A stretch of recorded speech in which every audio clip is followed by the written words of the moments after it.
सुबह के 7 बज गए हैं और सुबह सवेरे में आप सभी का स्वागत है। मैं हूं नेहा श्रीवास्तव और चलिए बुलेटिन की शुरुआत कर लेते हैं। और सबसे पहले बात कर लेते हैं मध्य प्रदेश की खबरों की, जहां मध्य प्रदेश में मुख्यमंत्री के नाम को लेकर बीजेपी में विचार विमर्श का मंथन अभी भी चल रहा है। आपको बता दें कि भोपाल से लेकर दिल्ली तक हलचल तेज हो गई है और भाजपा ने 10 दिसंबर को विधायक दल की बैठक बुलाई है। पार्टी ने विधायक दल की बैठक से पहले रायशुमारी के लिए 3 पर्यवेक्षक नियुक्त किए हैं। हरियाणा के मुख्यमंत्री मनोहर लाल खट्टर, भाजपा ओबीसी मोर्चा के राष्ट्रीय अध्यक्ष डॉक्टर के लक्ष्मण और पार्टी की राष्ट्रीय सचिव आशा लकड़ा को मध्य प्रदेश का पर्यवेक्षक नियुक्त किया गया है। माना यह भी जा रहा है कि तीनों पर्यवेक्षक मुख्यमंत्री के नाम को लेकर विधायकों से 1-to-1 चर्चा कर सकते हैं। भोपाल में प्रहलाद पटेल के बंगले पर समर्थकों का जमावड़ा देखने को मिल रहा है। इसके पहले पत्रकारों से चर्चा के दौरान बीजेपी महासचिव कैलाश विजयवर्गीय ने कहा था कि मुख्यमंत्री के नाम पर सस्पेंस रविवार को खत्म हो जाएगा। सीएम फेस को लेकर भाजपा के वरिष्ठ नेता अजय विश्नोई का भी बयान सामने आ गया है। अजय विश्नोई ने कहा है कि हमें उम्मीद है कि महाकौशल को बड़ा मौका मिलेगा।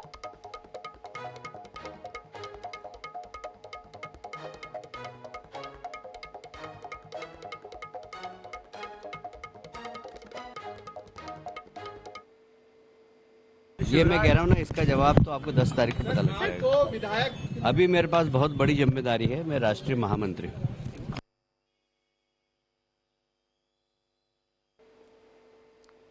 हमारे साथ भारतीय जनता पार्टी के सीनियर लीडर, विधायक और पूर्व मंत्री अजय विश्नोई जी हैं। सर, सबसे पहले सवाल वही जिसका जवाब भी सामान्यतः वही आएगा जो हम सुनते आए हैं, लेकिन फिर भी एक बार सर, ये इतना लंबा समय सस्पेंस, सीएम कौन होगा? क्यों आपको ऐसा लग रहा है कि लंबा समय लग रहा है? 16 तारीख तक वर्तमान सदन है, वर्तमान विधानसभा है, मुख्यमंत्री हैं, 16 के पहले फैसला होना है। अभी तो कितने 3 तारीख को तो परिणाम आए हैं। 3 तारीख के बाद 16 तारीख में 2 ही हफ्ते तो फंसते हैं ना। इस 2 हफ्तों के अंदर बहुत समय है हमारे पास, कोई देरी नहीं है। समय पर फैसला हो जाएगा, अच्छा फैसला होगा। सर, मुख्यमंत्री तो हैं ही, मंत्रियों को लेकर भी चर्चा है, मंत्री पद को लेकर भी चर्चा है। आपने कहा था, मैं आपके क्षेत्र में था तो चुनाव के समय कि ये मेरा आखिरी चुनाव है, तो एक बड़ा मौका आप जैसे चेहरों को भी मिलना चाहिए सीनियर। देखिए, मौका किसको, पार्टी किस कार्यकर्ता को क्या दायित्व देगी, ये पार्टी के ऊपर तय करता है। हम सब कार्यकर्ता हर दायित्व को निभाने के लिए तैयार हैं। वो मंत्री पद देंगे तो मंत्री पद का दायित्व निभाएंगे, मंत्री पद नहीं देंगे तो जो दूसरा काम देंगे उसका दायित्व निभाएंगे, और कम से विधायक बना दिया है तो विधायक का दायित्व निभाएंगे। आपने पिछले विधानसभा कार्यकाल में बार बार महाकौशल की उपेक्षा की बात की थी, बहुत बार ये जिक्र किया था कि कहीं ना कहीं उपेक्षा हो रही है। इस बार उम्मीद करते हैं वैसा नहीं होगा? देखिए, इस बार क्या हुआ हैगा कि चूंकि चुनाव जिस तरीके से हुआ है और जनता का आशीर्वाद जिस तरीके से मिला है, तो हम मालवांचल की बातचीत कर लें, हम अपने ये चंबल की बातचीत कर लें, हम बिंद की बातचीत कर लें, हम महाकौशल की बातचीत कर लें, हर एक अंचल से जनता ने आशीर्वाद हमको दिया है।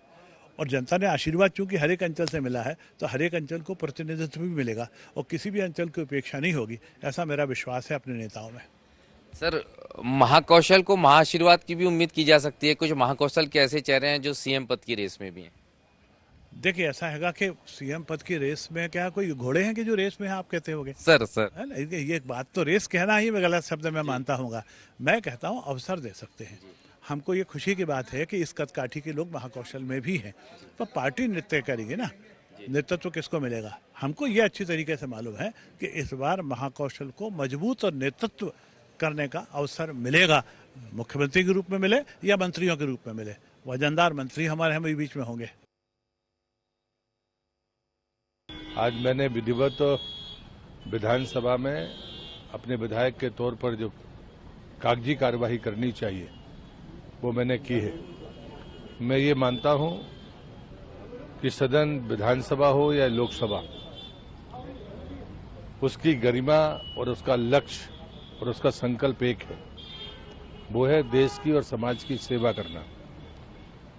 और दूसरा, हम सदन के भीतर बैठकर मध्य प्रदेश को नंबर 1 का राज्य कैसे बनाएं, ये हम सबका लक्ष्य है जो निर्वाचित होकर आए।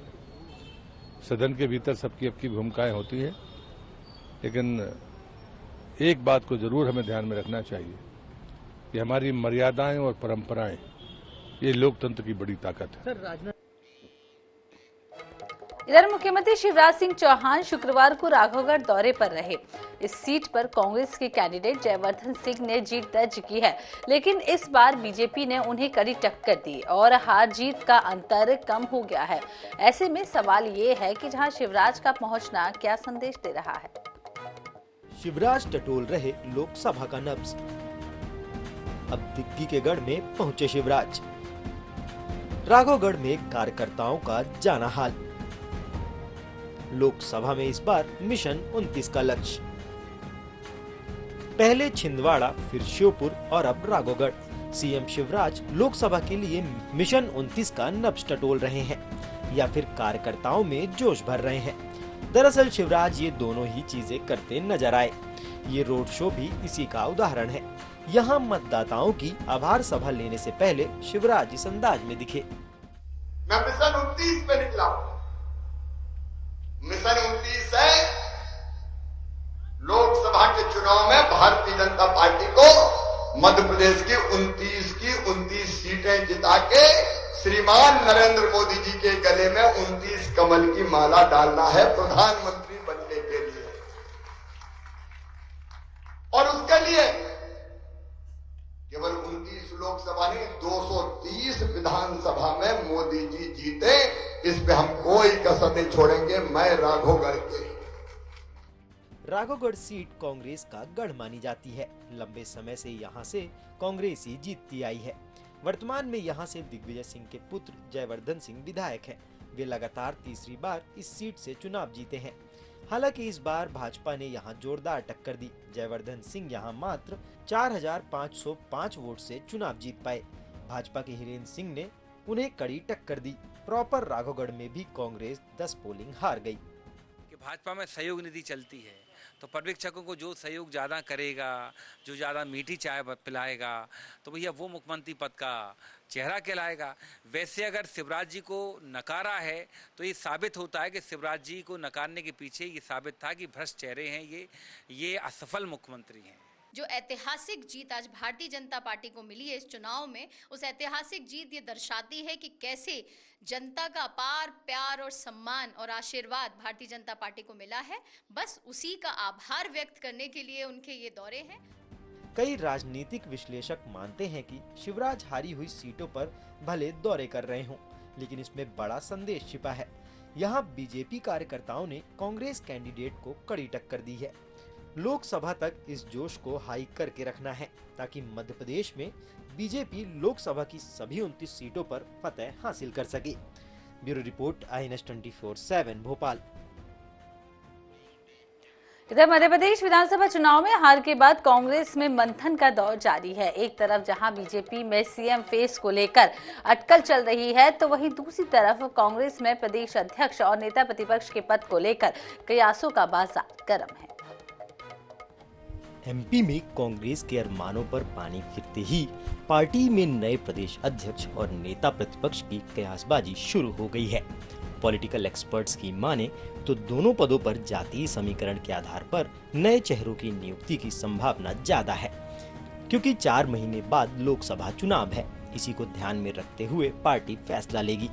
ऐसे में बात करें अगर प्रदेश अध्यक्ष पद की, तो फिर कांग्रेस में 2 से 3 चेहरे हैं जो इस पद के दावेदार माने जा रहे हैं। जीतू पटवारी राहुल गांधी के करीबी और प्रदेश कांग्रेस के कार्यकारी अध्यक्ष रह चुके हैं, लेकिन अड़चन ये है कि इस बार बड़े अंतर से चुनाव हार गए। उमंग सिंघार 4 बार के विधायक और राहुल गांधी के करीबी, लेकिन प्रदेश के बड़े नेताओं के साथ तालमेल नहीं। अरुण यादव पूर्व केंद्रीय मंत्री, पूर्व प्रदेश अध्यक्ष और राहुल गांधी के अलावा दिग्विजय सिंह के करीबी, लेकिन कमलनाथ के साथ तालमेल नहीं। वहीं नेता प्रतिपक्ष की बात करें तो कमलनाथ शायद ही इस पद की जिम्मेदारी संभालेंगे। ऐसे में 2 से 3 नाम इस पद के लिए भी सामने आते हैं। बाला बच्चन 6 बार के विधायक और बड़ा आदिवासी चेहरा, पूर्व में कार्यवाहक नेता प्रतिपक्ष और उप नेता प्रतिपक्ष भी, लेकिन सदन में आक्रामक रुख नहीं अपना पाते। रामनिवास रावत विधानसभा की कार्यप्रणाली का लंबा अनुभव, ग्वालियर चंबल में भी कांग्रेस के बड़े ओबीसी नेता, लेकिन कमलनाथ दिग्विजय के करीबी नहीं। अजय सिंह 2 बार के नेता प्रतिपक्ष, विधानसभा का भी लंबा अनुभव, लेकिन 2 बार नेता प्रतिपक्ष रहना उनका माइनस पॉइंट। युवा नेतृत्व को बिल्कुल विरासत सौंपना चाहिए, लेकिन आपके पास लीडरशिप नहीं है। जिस पार्टी के पास लीडरशिप नहीं हो वो कितने बदलाव अपने अंदर कर पाएगी। फिर ये जो समूहों में बढ़ गई कांग्रेस, अलग अलग गुट, उसके अलग अलग लीडर, उसने इनको बहुत नुकसान पहुंचाया। इनके जो वरिष्ठ नेता हारे। देखिए, चूंकि अब पार्टी का लक्ष्य इन विपरीत परिस्थितियों में पार्लियामेंट्री इलेक्शन है, तो शीर्ष नेतृत्व जो भी निर्णय लेगा, किस तरह की टीम हो, किस आयु समूह के लोग हों, कितनी वजनदारी रखने वाले हों, वैचारिक तौर पर कितने समृद्ध हों, ये सारी बातों का समावेश होकर ये नई संरचना होगी। कांग्रेस पार्टी में चल रही इन अटकलों के बीच दिल्ली में हार पर मंथन भी चल रहा है। अब कयासों और विश्लेषण का क्या है, ये तो चुनाव परिणाम के बाद आते ही रहेंगे। Bureau report, INS 24/7 Bhopal. इधर 3 राज्यों में मिली हार को लेकर दिल्ली में कांग्रेस नेताओं की बैठक हुई, जिसमें मध्य प्रदेश को लेकर भी चर्चा की गई है। बैठक में कांग्रेस अध्यक्ष मल्लिकार्जुन खड़गे, सांसद राहुल गांधी, मध्य प्रदेश कांग्रेस अध्यक्ष कमलनाथ, कांग्रेस प्रभारी रणदीप सुरजेवाला समेत कई दिग्गज नेता मौजूद रहे। बैठक के बाद कांग्रेस प्रभारी सुरजेवाला ने बताया है कि मध्य प्रदेश में मिली हार को लेकर गहराई से मंथन किया गया है। साथ ही कांग्रेस से कहां चूक हुई है, इस पर भी चर्चा की गई है। मध्य प्रदेश की जनता का मन जीत पाने में कांग्रेस असफल रही है, लेकिन अब हम अपनी कमियों को दूर करके आगे बढ़ेंगे और मध्य प्रदेश की जनता के मन में फिर से जगह बनाएंगे।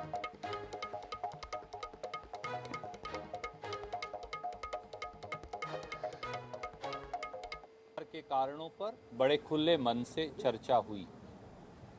हमसे कहां कमियां रही मध्य प्रदेश का मन जीतने में, मध्य प्रदेश की जनता का मन जीतने में, इस पर भी बड़े खुले मन से आत्म मंथन भी हुआ, विश्लेषण भी हुआ और चर्चा भी हुई। वो सारे बिंदु जो हम सब साथियों के मन में थे समेत मेरे, सौहार्दपूर्ण वातावरण में कांग्रेस अध्यक्ष राहुल जी के समक्ष रख दिए गए और उन्हें अधिकृत किया गया कि अगली संगठन और विधायक दल की कार्यवाही के लिए वो अपना मार्गदर्शन हमें दें।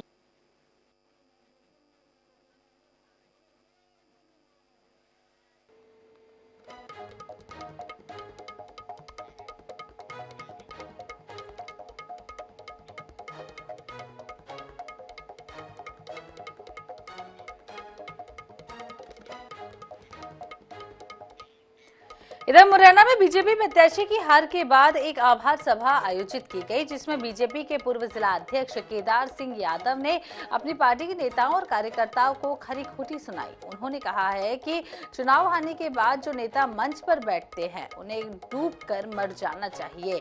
वहीं इसके साथ ही उन्होंने ये भी कहा है कि जो पार्टी से गद्दारी करे उसे गड़ासे से काट दो।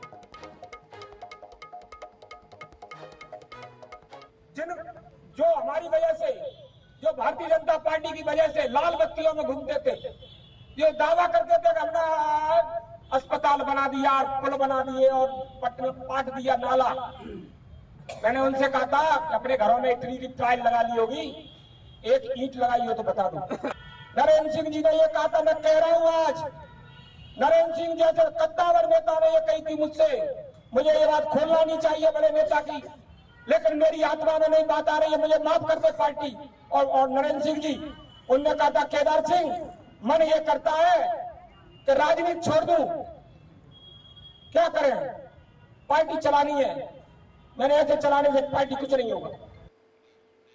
इधर गुना के राघोगढ़ विधानसभा में पहुंचे सीएम शिवराज सिंह चौहान ने जनता का आभार व्यक्त किया, फिर एक विशाल रोड शो भी निकाला है और इस दौरान सीएम शिवराज सिंह चौहान ने आम सभा को संबोधित करते हुए कहा है कि जो लोग राघवगढ़ को अपनी जागीर मानते हैं उनके जिले में ही हमारी रिकॉर्ड तोड़ जीत हुई है। इसके साथ ही उन्होंने कांग्रेस पर हमला बोलते हुए कहा है कि कांग्रेस कह रही है कि वो ईवीएम की वजह से हारे हैं, लेकिन वो ईवीएम की वजह से नहीं बल्कि कमलनाथ और दिग्विजय सिंह के अहंकार की वजह से हारे हैं।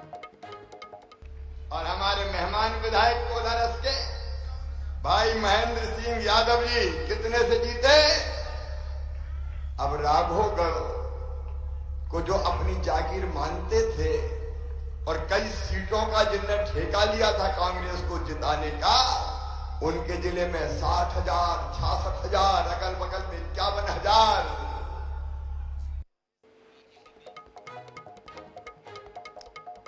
मंडला पुलिस ने बाइक चोर गिरोह का खुलासा किया है। पुलिस ने 2 बाइक चोरों को गिरफ्तार कर लिया है, जबकि 3 आरोपी अब भी फरार बताए जा रहे हैं। आरोपियों के पास से चोरी के 6 मोटरसाइकिल्स भी बरामद हुई हैं।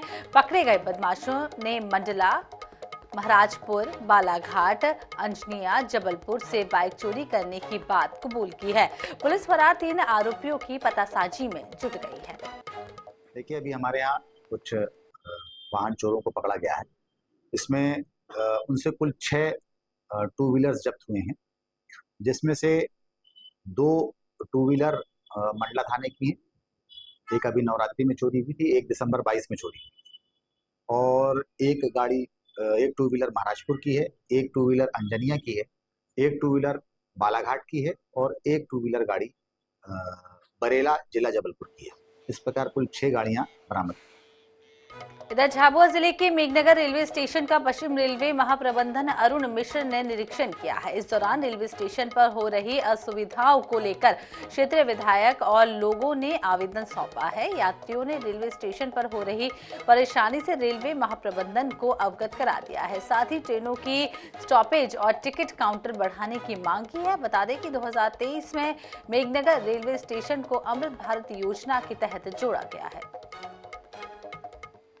डाउन साइड में जो स्टेशन बिल्डिंग बनी हुई है, और दूसरा जो डिमांड है लोगों को यहाँ से वहाँ जाने के लिए, जो 60 नंबर जो था गेट बंद हुआ, उसमें हमारे को जो अंडरग्राउंड ब्रिज होना चाहिए। अमृत स्टेशन में दोनों तरफ की एक तो एंट्री ठीक की जाएगी हम लोग की तरफ से। प्लेटफॉर्म नंबर 1 की तरफ जो वेटिंग हॉल है, जो गुड शेड है, वहाँ एक नया वेटिंग हॉल बनाया जाएगा जो कि अभी नहीं है। टॉयलेट फैसिलिटी दी जाएगी। उसके अलावा अमृत स्टेशन के अलावा गुड शेड। इधर डबरा विधानसभा के लीटापुरा गांव से एक हैरान कर देने वाला मामला सामने आया है, जहां एक ग्रामीण ने गांव के ही लोगों से शर्त लगाई थी कि जब तक कांग्रेस से सुरेश राजे को टिकट नहीं मिल जाता और वो जीत नहीं जाते तब तक वह खाना नहीं खाएगा। वहीं जीत के बाद खुद विधायक सुरेश राजे ग्रामीण के घर पहुंचे और 98 दिन के बाद उसे अपने हाथों से मिठाई खिलाकर उसका व्रत तुड़वाया है। विधायक सुरेश राजे ने ग्रामीण का त्याग देखकर सराहना की और आभार भी प्रकट किया। व्रत रखा था क्योंकि डबरा पे एक बार बहस हो गई थी मेरे से, तो बोले कि इनको टिकट नहीं मिलेगा। मैंने कि आज के बाद रोटी नहीं खाऊंगा, इनको टिकट नहीं मिलेगा। तो फिर टिकट मिल गया, तो मैं जीतने तक आस पे डटा रहा। मैंने कि जब तक रोटी नहीं खाऊंगा तब तक जीत नहीं जाएंगे। इधर महेश्वर में शिव विवाह के नाम पर एक गाय और बैल की शादी कराई गई, जिसमें हजारों की संख्या में लोग भी उपस्थित हुए। इस खास शादी में करीब 50 गांव के लोग घराती और बाराती बने हुए थे। हिंदू रीति रिवाज से बैल और गाय का ग्रामीणों ने विवाह कराया। महेश्वर नर्मदा तट पर हुए अनोखे विवाह को ग्रामीणों ने नाम शिव विवाह रखा है और शिव विवाह में दुल्हन गौ माता नंदनी और दूल्हा बने नंदी नंद किशोर अपनी दुल्हन लेने पहुंचे। जब से गुजरात छोड़ के मैं आया था उधर से, तो मैंने सब लोग किया था कि मैं महेश्वर अनुष्ठान करूंगा और अनुष्ठान करके मैं केड़ा केड़ी की शादी करूंगा, अभिनय करने का है। तो केड़ा केड़ी के ऐसे बोल रहे महत्व ऐसे कि पहले ऋषि मुनि हो साधु लोग, वो भी केड़ा केड़ी की शादी बोल रहे थे। कोई शिव विवाह तो शिव विवाह वो नहीं है, वो केड़ा केड़ी की शादी बोलते हैं।